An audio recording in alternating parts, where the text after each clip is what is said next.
9.2 lakh children in India are severely acute malnourished, with the most in Uttar Pradesh, followed by Bihar, according to government data, underscoring concerns that the COVID pandemic could exacerbate the health and nutrition crisis among of the poorest poor. An estimate 9,27,606 severely acute malnourished children from 6 months to 6 years were identified across the country till November last year, the Women and Child Development Ministry said in a response to an RTI query from PTI. Of this, Uttar Pradesh counted for 3,98,359 and Bihar 2,79,427 according to the figures shared by Ministry. Ladakh, Lakshadweep, Nagaland, Manipur and Madhya Pradesh reported no severely malnourished children. Except for Ladakh, none of the Anganwadi centers in other 4, including Madhya Pradesh, one of the India's greatest and largest states, reported any data on the matters according to the RTI reply. The World Health Organization defines severe acute malnutrition by a very low weight for height or a mid-upper arm circumference less than 115 mm or by the presence of nutritional oedema. Children suffering from SAM have very low weight for their height and are 9 times more likely to die in case of diseases due to their weakened immune system. The Women and Child Development Ministry had last year asked all states and union territories to identify SAM children for their early referral to hospitals.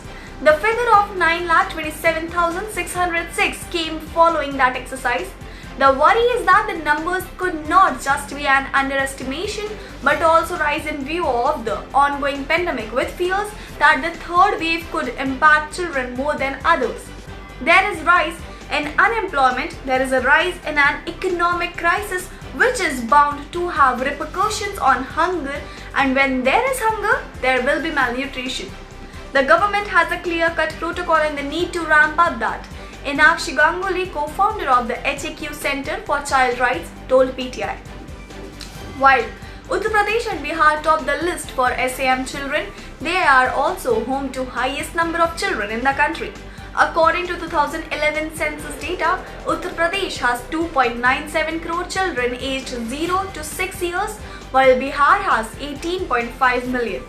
According to the RTI responses, Maharashtra reported 70,665 SAM children, followed by Gujarat at 45,749, Chhattisgarh at 37,249, Odisha at 15,595, Tamil Nadu at 12,489, Jharkhand at 12,059, Andhra Pradesh at 11,201, Telangana at 9,045, Assam at 4,218, Karnataka at 6,899, Kerala at 6,188 and Rajasthan at 5,732.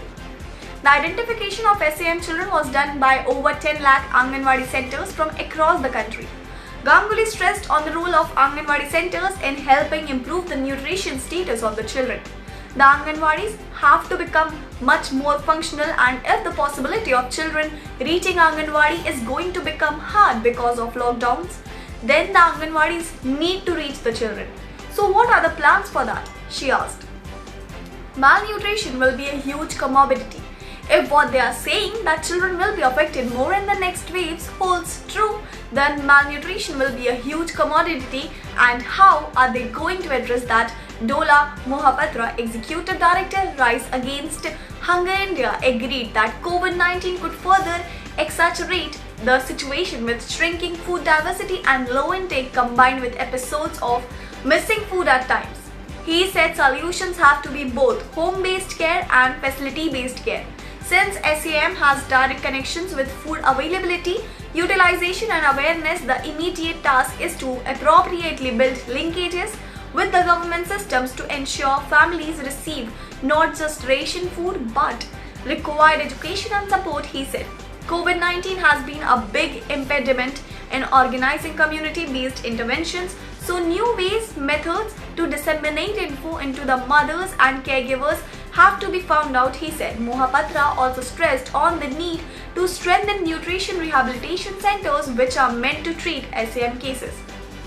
There are studies that suggest that NRCs have not been very effective. In many cases, we have seen that SAM cases have been discharged early because either the center could not continue to keep the same case for a continued period, or the caregivers could not stay for a longer duration at the facility, or there was simply not enough supervision by the higher-ups.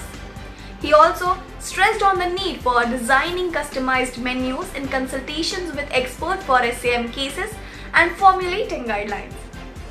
For administrative and operational convenience as well as for better accountability, SAM cases could be segregated into smaller units and responsibility to manage, coordinate and monitor smaller units could be handed over to independent entities such as medical colleges, local NGOs, women's collectives under the overall guidance of district block health staff, Mohapatra said.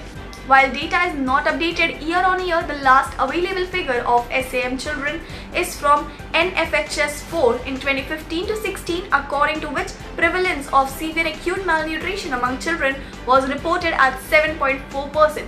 NFHS 4 gathered information from 6,01,509 households to 6,99,686 women and 1,12,122 men. Information on 2,65,653 children below age 5 has been collected in the survey. NFHS 5 released in December last year, which gave figure for 22 states and UTs, also presented a grim scenario. It said malnutrition increased among children in 2019 to 20 from 2015 to 2016 in 22 states and UTs. Around 13 states and UTs out of the 22 surveyed record a rise in percentage of children under 5 years who are stunted in comparison to 2015 to 16. 12 states and UTs recorded a rise in percentage of children under 5 years who are wasted. 16 states and UTs recorded a rise in the percentage of children under 5 years who are severely wasted and underweight in 2019 to 20. The NFHS 5 was conducted on 6.1 lakh sample households. Wasting is low weight for their height among children, reflecting acute undernutrition. Wasting is a strong predictor of mortality among children under 5 years of age. To tackle high persistence of malnutrition in the country, the center launched the Poshan Abhiyan program in 2018 to reduce low birth weight, stunting and undernutrition and anemia among children, adults and girls and women.